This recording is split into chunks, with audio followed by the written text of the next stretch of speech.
नमस्कार दोस्तों, हमारी यूट्यूब चैनल में आप सभी लोगों का स्वागत है। और हम आपके लिए एक नया वीडियो लेकर के काफ़ी लंबे समय बाद आज आए हुए हैं, जिसमें हम आपको एक ऐसे विद्यालय के बारे में बताने वाले हैं जिसमें आपको अपने बच्चे का एडमिशन कराने के बाद बहुत सारे लाभ मिलने वाले हैं। और ये नवोदय विद्यालय से काफ़ी अच्छा है। और हम आपको बताएंगे इस वीडियो में कि इसमें एडमिशन किसका किसका होगा, बच्चे की एज लिमिट क्या होनी चाहिए, क्या क्राइटेरिया होनी चाहिए, ये सारे इस वीडियो में हम बताने वाले हैं। तो हमारी वीडियो में लास्ट तक ज़रूर बने रहिएगा। अब सबसे पहले हम जाएंगे अपने गूगल क्रोम या किसी भी वेबसाइट पर। हर ज़िले की एक वेबसाइट होती है जो NIC, उसके बाद ज़िले का नाम करके आप सर्च कर सकते हैं। जैसे मेरा सिद्धार्थनगर है तो मैं NIC सिद्धार्थनगर सर्च कर दिया। NIC सिद्धार्थनगर सर्च करने के बाद यहाँ सबसे ऊपर जो हमारे पास आ जाएगा ये होम पेज पे यहाँ पर हम क्लिक कर देंगे।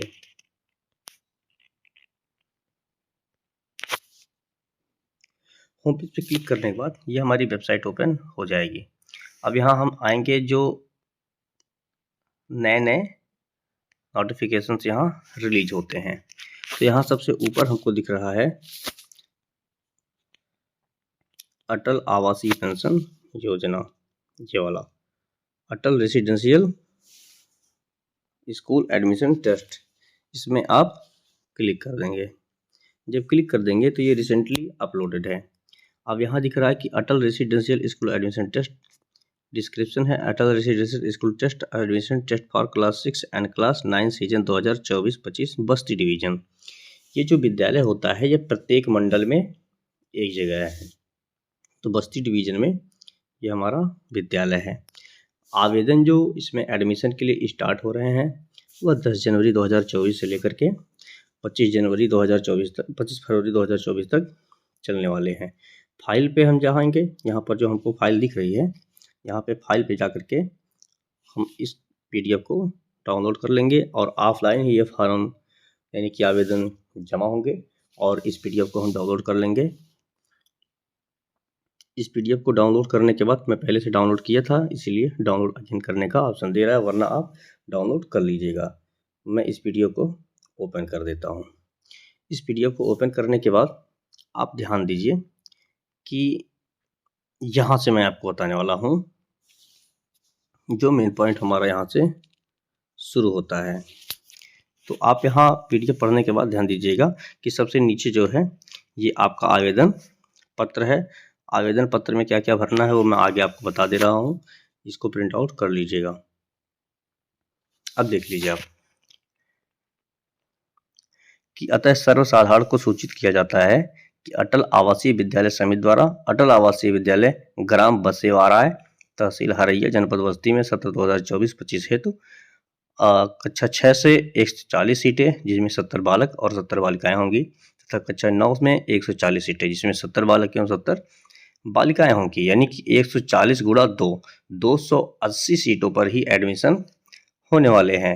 पर प्रवेश परीक्षा के माध्यम से ही प्रवेश हेतु पात्र अभ्यर्थियों से आवेदन पत्र आमंत्रित किए जाएंगे। अब भले ही ये बच्चे हमारे बस्ती में पढ़ेंगे, लेकिन जो हमारा सिद्धार्थनगर है, संत कबीर नगर है और बस्ती, वहाँ के विद्यालयों पर सेंटर बनाए जाएंगे। वो अपने ज़िले में ही पेपर देंगे एंट्रेंस एग्जाम का।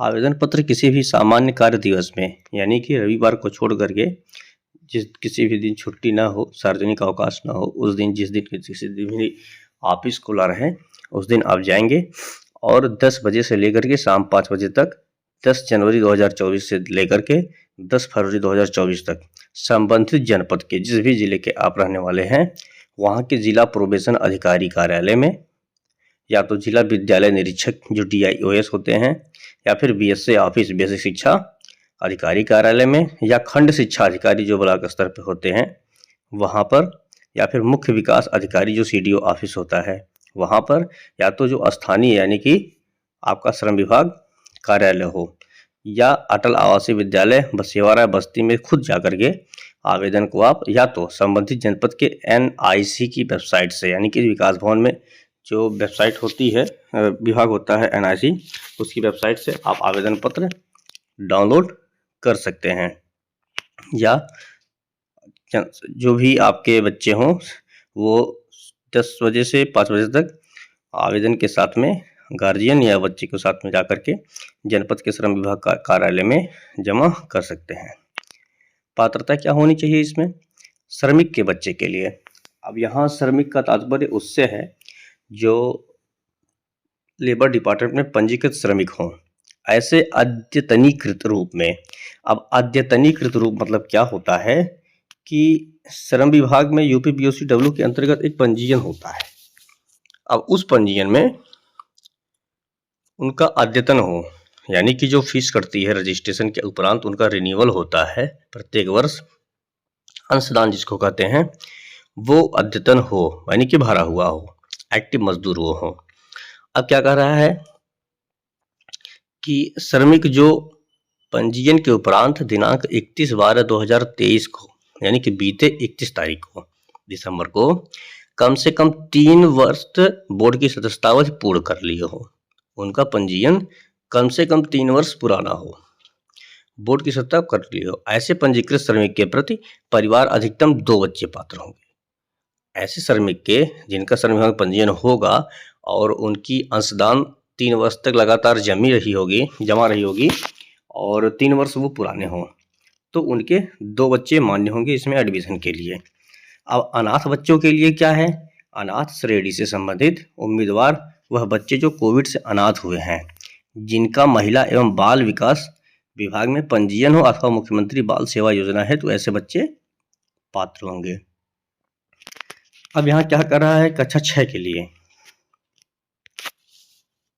ये जो हमारा है ये कह रहा है कक्षा 6 के प्रवेश के लिए अभ्यर्थी की जन्म तिथि 1/5/2012 से लेकर के 31/7/2014 के बीच में वह बच्चा जन्मा नहीं होना चाहिए। इसके बाद जन्मा नहीं होना चाहिए, इसी के बीच में होना चाहिए, यानी 1/5/2012 से पहले की जन्म ना हो तथा 21 जुलाई 2014 के बाद की जन्म ना हो। इस बीच में जो जन्मा हो वही पात्र है। यह नियम सभी श्रेणी के उम्मीदवारों पर लागू हो, चाहे वह श्रमिक का बच्चा हो या अनाथ का बच्चा हो। अब चौथा नंबर क्या कर रहा है कि कक्षा 9 के प्रवेश के लिए अभ्यर्थी की जन्म तिथि 1 मई 2009 से लेकर के 31/7/2011 के बीच की होनी चाहिए, ना 1 मई 2019 से पहले की होनी चाहिए और ना 31/7/2011 के बाद की होनी चाहिए। जो होनी चाहिए इन्हीं 2 डेटों के बीच की होनी चाहिए। यह नियम सभी श्रेणी के उम्मीदवारों पर भी लागू होगा, यानी कि जो तीसरा नंबर कॉलम है वह कक्षा 6 में प्रवेश के लिए और चौथा नंबर जो कॉलम है कक्षा 9 में प्रवेश के लिए उम्मीदवार की उम्र से संबंधित जानकारी देता है। कक्षा 6 एवं 9 में प्रवेश हेतु अभ्यर्थी कक्षा 5 तथा कक्षा 8 में अध्ययनरत हो या उत्तीर्ण कर चुका हो। ध्यान दीजिए, कक्षा 6 में जो एडमिशन कराएगा वह कक्षा 5 में अध्ययनरत हो या उत्तीर्ण कर चुका हो। कक्षा 9 में एडमिशन जो कराएगा वो कक्षा 8 पास या अध्ययनरत हो। अब प्रति परिवार के केवल 2 ही बच्चे पात्र हो पाएंगे, 2 से अधिक बच्चों का आप एडमिशन नहीं करा सकते, फॉर्म जमा नहीं कर सकते हैं। सभी वर्गों के लिए तथा दिव्यांग बच्चों के लिए आरक्षण नियमानुसार देय होगा। जनरल हो, SC SC ST हो या फिर OBC हो या फिर विकलांग वगैरह जो बच्चे होते हैं, सभी के लिए जो आरक्षण की प्रक्रिया होगी वह बिल्कुल समान होने वाली है। अब परीक्षा तिथि जो आपकी होगी वह 25 फरवरी को होगी। परीक्षा का समय कहाँ होगा? प्रातः 11 बजे से अपराह्न 11 बजे तक, 1 बजे तक, यानी कि 2 घंटे का पेपर होगा। दिव्यांग छात्र है तो 40 मिनट अतिरिक्त समय देय होगा। आवेदन जमा करने की जो तिथि है वह 15 फरवरी 2024 से लेकर के 5 बजे तक हो गया, ये लास्ट डेट तक। परीक्षा का माध्यम हिंदी और अंग्रेजी दोनों में होगा। अब प्रवेश पत्र पर परीक्षा केंद्र का अंकन किया जाएगा, जो प्रवेश पत्र आपका रिलीज होगा उस पर बताया जाएगा। अब कह रहा है संबंधित जनपद के श्रम विभाग के कार्यालय के माध्यम से दिनांक 19 फरवरी 2024 से 24 के वितरित प्रक्रिया के ये प्रवेश पत्र आपका डिस्ट्रीब्यूट किया जाएगा। प्रवेश पत्र यहीं से प्राप्त आप करेंगे। अब कक्षा 6 है तो प्रश्न पत्र प्रणाली जो है वह मानसिक क्षमता परीक्षण 40 प्रश्नों का, अंक गणित 20, भाषा परीक्षण 20, यानी कि कुल 80 नंबर का पेपर होने वाले, 80 क्वेश्चंस होंगे और 100 अंक होंगे। 2 घंटे आपको मिलेंगे। तो ये सारी चीजें ऐसी हैं। अब देख लीजिए इसमें सुविधाएं क्या हैं।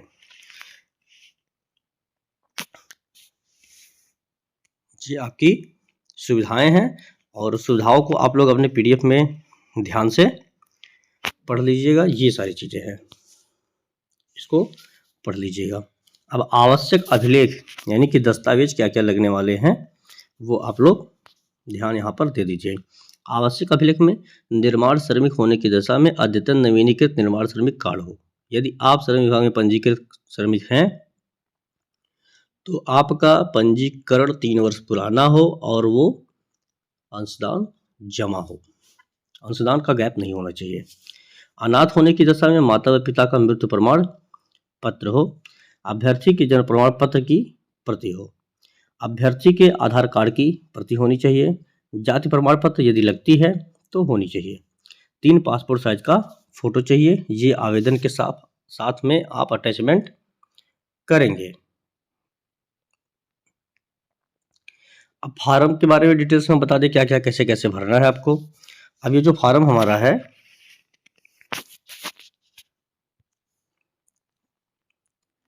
यहाँ हम अभ्यर्थी का नाम हिंदी में भर देंगे। अब अटल आवासीय विद्यालय के मंडल का नाम जिसके लिए आवेदन करने का इच्छुक है। ये फार्म उत्तर प्रदेश के 18 मंडलों के लिए एप्लीकेबल है, सभी के लिए सेम फार्म रहेगा। आप जिस मंडल के लिए करते हैं अप्लाई वहाँ लिख दीजिएगा, मंडल का नाम मेरा बस्ती रहेगा। अभ्यर्थी का नाम अंग्रेजी में लिख दीजिएगा और पिता का नाम अंग्रेजी के बड़े अक्षरों में यानी कि कैपिटल लेटर में ही आपको भरना है। यहाँ पे माता का नाम अंग्रेजी के बड़े अक्षरों में भर दीजिएगा। अभ्यर्थी का नाम और संबंध यदि कोई हो। अभिभावक का नाम, यदि माता पिता न होने की दशा में अभिभावक कोई होता है तो अभिभावक का डिटेल्स यदि आप यहाँ पर भर सकते हैं। अभ्यर्थी का जन्म तिथि भर दीजिएगा। अब कह रहा है कि अभ्यर्थी का वर्ग या चिन्ह, यहाँ पर क्या आपको भरना है। यदि आप मनरेगा लेबर्स हैं और श्रम विभाग में पंजीकृत हैं या जैसे किसी भी आप श्रम विभाग में पंजीकृत श्रमिक हैं और 3 वर्ष पुराने आपके रजिस्ट्रेशन हैं तो श्रमिक है तो यहाँ क्लिक कर देंगे, अनाथ है तो यहाँ क्लिक कर देंगे आप।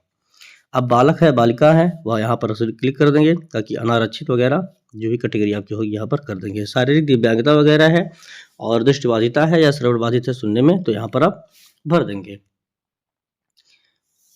कि यहाँ थाना डिटेल्स राष्ट्रीय वगैरह है, आवास संख्या वगैरह ये सारी चीज़ें हैं, ये भर लीजिएगा आप लोग। अब श्रमिक आवेदक के पिता या माता की पंजीयन संख्या तो यहाँ 095 से स्टार्ट होती है पंजीयन संख्या, आप यहाँ पर भर सकते हैं। पंजीयन की तिथि यहाँ पर भरना अनिवार्य है। अब कक्षा 6 कक्षा 9 के नामांकन है तो अभ्यर्थियों के विद्यालय का विवरण जहाँ पढ़ रहा है पिछली कक्षा यानी कि 6 में अगर आप एडमिशन ले रहे हैं, यहाँ मैं डिक्लेयर आपका कर दूँ